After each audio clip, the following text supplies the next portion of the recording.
What's going on, everyone? Welcome back to another very special episode of Make Your Point. We are filming this on very short notice because there has been a lot of hectic stuff going on in the news the past couple of days, and I really wanted to get on and talk about it. Zach couldn't be here with us today, so Jesse is back again for his second straight episode. Welcome back. It's great to be here, Adam.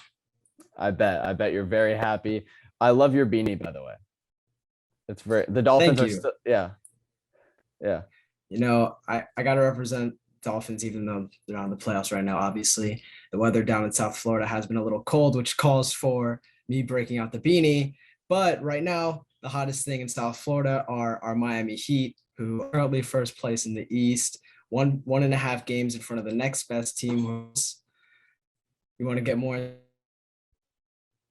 Yes.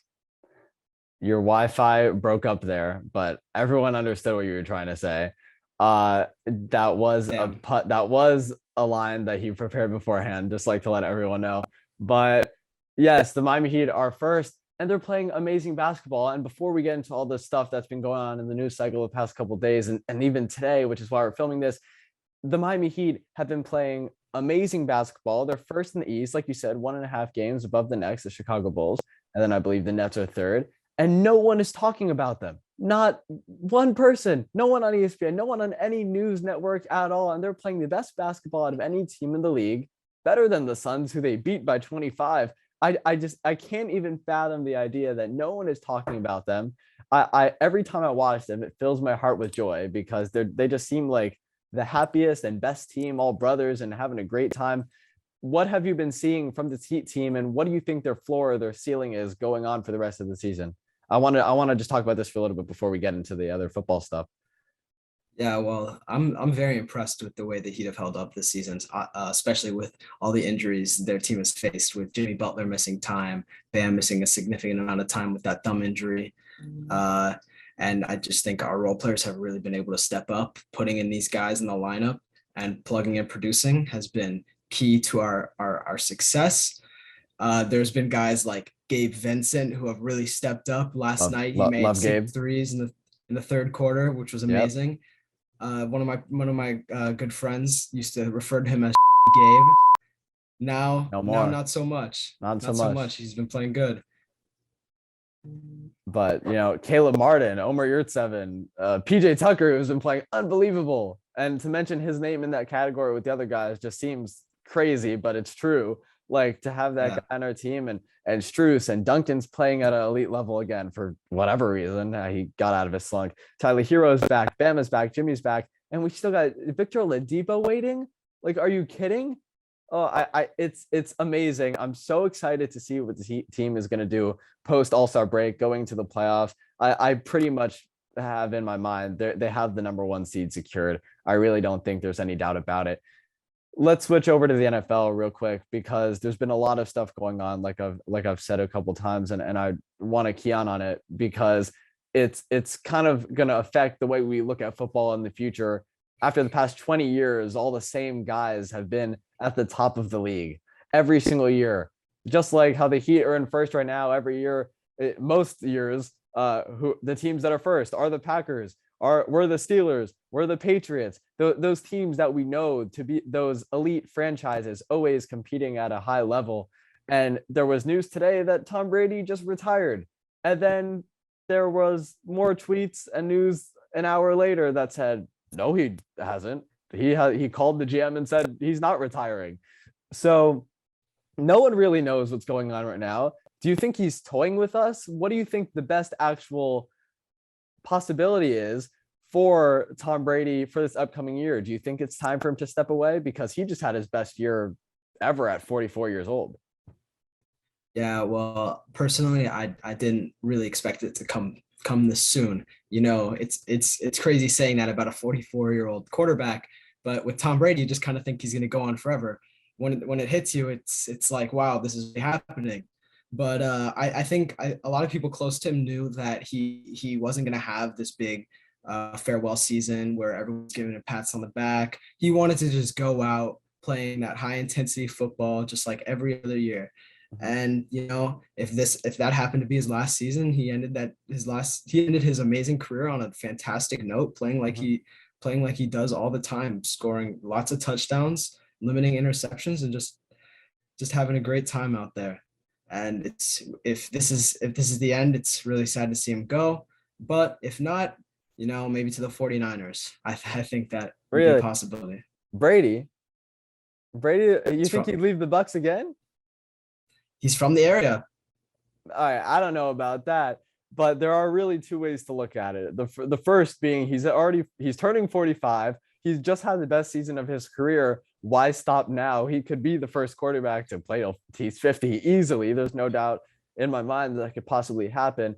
But like also on the other hand, you got to look at it as like, what else can you do? How can you top that? You've already set all the records. You own the title of GOAT. I think it's pretty much agreed by everyone, even though Zach kind of still refuses it to this day because it's Tom Brady and he's just like that.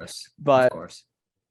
But I mean, it's difficult to imagine a football league without Tom Brady playing in it for as long as we've been alive, and being Dolphins fans, to see him come down to Miami every year and the Dolphins go up to Foxborough and just completely kick their asses over and over again and just have those intense battles in the AFC East. And now the Bills are at the top, and the whole thing is just completely weird to me.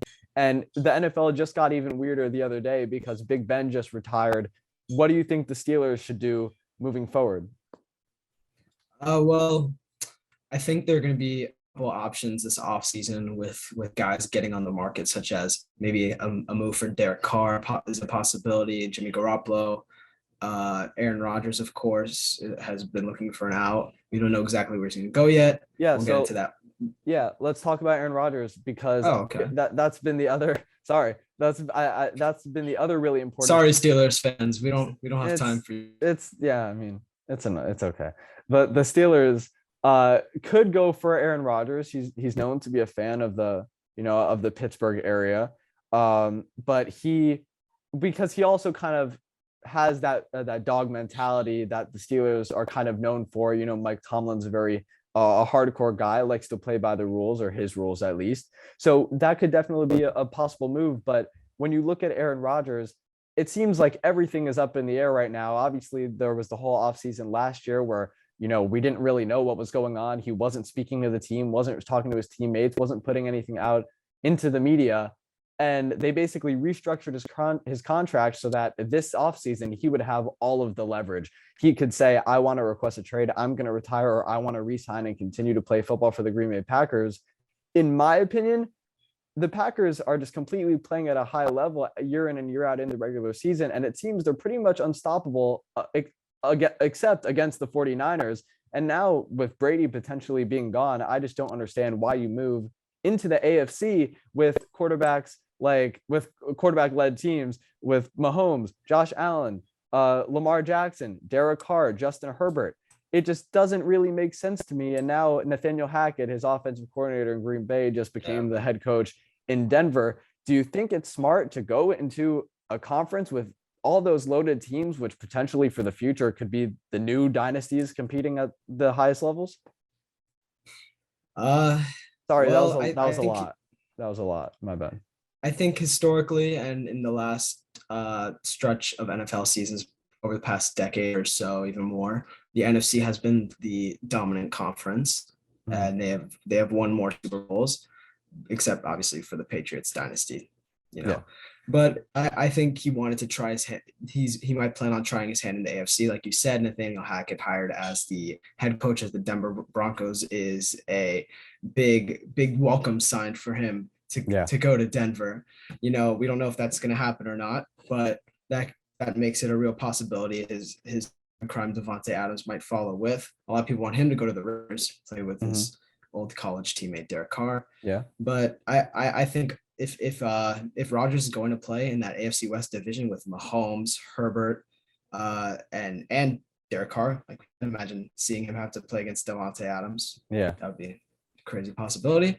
But that's a tough division, a tough conference right now with a lot of rising stars. Josh Allen, Joe Burrow. We talked about Mahomes. Joe Burrow. Totally forgot about him too. There's so many. Yeah.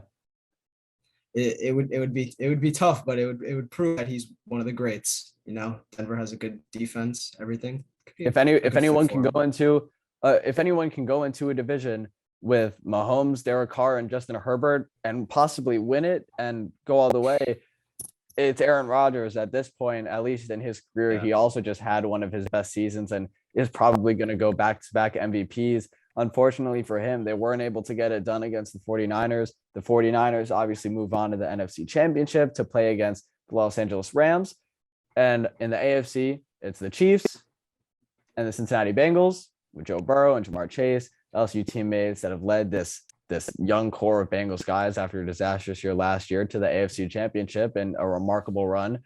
Let's talk about our predictions for these games tomorrow, or maybe not pick the games because sometimes as of late, it just seems like that's pretty impossible to do. But what do you think is going to happen tomorrow? Let's start with the Chiefs and Bengals, because the Bengals beat the Chiefs 34-31 earlier this season. I believe it was week 17 in a close matchup, but the Chiefs have just been on a roll lately and have not slowed down. Do you think there's a chance Kansas City can overtake the Bengals in this next matchup? Well, I'd probably phrase the question the other way around, asking if the Bengals can overtake Kansas City, as Kansas City are the Vegas favorites, most people's favorites. You don't really want to bet against playoff Patrick Mahomes. That's a tough thing to do. Yeah, proved last week how high of a level he can play in these crucial games, and it should be a fantastic matchup. A lot of offense is going to come out of it, just like the great game we saw last week.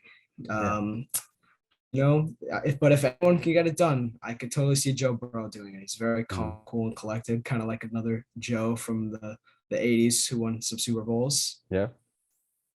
Joe Cool. He's the new Joe Cool. He's very relaxed. He's very chill, and you can tell he just loves playing the game of football. I think it's going to be a really close matchup. I think this one's going to be high scoring. I could see it going the same way the Bills Chiefs game did. I'm not so sure it'll have all those touchdowns in the last 2 minutes, 25 points in the last 2 minutes like that, because that game was just insane. And I wish we could have done a Make Your Point a week or two ago so we could talk about that. But but looking back on it and just the way that both of these teams have played, I can see this game going into the high 30s maybe. But I think it's going to be a head-to-head match late in the game. I think the Chiefs are going to pull it in. I would agree with you there.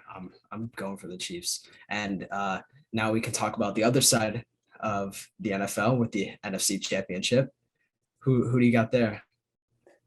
That one is trickier for me, I think. I love how the Rams have been playing lately, and especially with the way that Matthew Stafford has not been turning over the ball and been able to find Cooper Kupp and his weapons like OBJ, who's turned it up since leaving the Browns like crazy. Yeah. And since they've all been playing at an elite level, and that defense is obviously no joke, I don't see them slowing down anytime soon. And they've been playing great football. I think they're the favorites in my mind, but subconsciously, and I hear it in the back of my head, I know the Rams have lost 0-2 to the 49ers this regular season. Sean McVay has not had a good record against Kyle Shanahan. They lost last 6 straight. He's not had a good record against Kyle Shanahan. The 49ers have just completely dominated them. The defense is elite. The offense, obviously Jimmy Garoppolo has been playing at a pretty above average level, I would say, to the point where he's getting them to win games, and Deebo Samuel's just being used all over the field in ways that we don't see from a wide receiver / running back / quarterback, because he can just do everything, and kick returner like we've never seen before. If the Rams, for me, it's all going to come down to the Rams defense. If Trent Williams, also the left tackle, the Pro Bowl left tackle for the San Francisco 49ers, if he's playing, which Kyle Shanahan says he's going to, that's going to be a very big deal for them. For me, it's going to come down to the Rams defense. I don't think the Rams offense are going to have any troubles this weekend. I'm going Rams. Well, I'm going to have to dispute you on that opinion there. Nobody at me on this opinion. At just tag. I think the lights might be too bright for Matthew Stafford this weekend. And and he's not going to play that high level football that we hope for him to play. That 49ers defense is going to show up. They're looking for vengeance. That defense was in the Super Bowl just 2 seasons ago. They want to come back. They're going to get to see who they're going to face. And if it's the Chiefs, that's even more motivation to win that game and then go beat the Chiefs in the Super Bowl. My pick's the 49ers. I love Deebo Samuel. I love that run game. Me too. Give me the rematch. I look, maybe we put a little bet on this, but I could definitely see it going that way. By the way, I love Mike McDaniel, the offensive coordinator for the 49ers. I'd love him to be the Miami Dolphins head coach. Brian Dable, who was my other favorite pick because he was Tua's offensive coordinator at Bama when he was prime Tua, before the hip injury. I would have loved to see Brian Dable here. You know what? I'll take Vance Joseph over Kellen Moore at this point. Please, no Kellen Moore. Yeah. I don't want him. I agree with that. I'm not the biggest Kellen Moore guy either, but I'm also not I like Van Joseph as a defensive coordinator. He hasn't had the best track record as a head coach. He only got one year in, I believe, but I'd like to see that guy that can kind of rally the team together. And Mike McDaniel's just the young up and coming coach with that fresh attitude, like a McVay, like a Kyle Shanahan, like a Matt LaFleur, to come in and lead this Dolphins team with Tua, I think would be great. And I know we just kind of strayed away from the NFC Championship here, but the 49ers are definitely going to give the Rams run for their money. If Matthew Stafford can hold on to the football and the Rams defense plays at an elite level, I think the Rams could run away with it. And I don't know if you remember a couple seasons ago when the Chiefs and Rams played against each other, and it was like a game in the 50s. I think it was like a Monday or Tuesday night football game. And it was when the Rams had Jared Goff, Todd Gurley. And I think the Rams ultimately pulled it through. So we might get to see a rematch of that with a new and improved 49ers and Rams squad in the Super Bowl. So I'm really excited for that. Thank you for coming on and talk with me, Jess. I'm really excited because we got a lot of football coming up, and the NBA is starting to get real hot, especially our Miami Heat, who have just been playing amazing basketball. I can't speak highly enough about it. And I'm sure that Zach will be back and you'll come back on to discuss more of our local teams, as well as everything else that's going on. But if we don't see you guys again, thank you so much for watching. I'm Adam Avin, that's Jesse Staple. This is the latest episode of Make Your Point. Point has been made.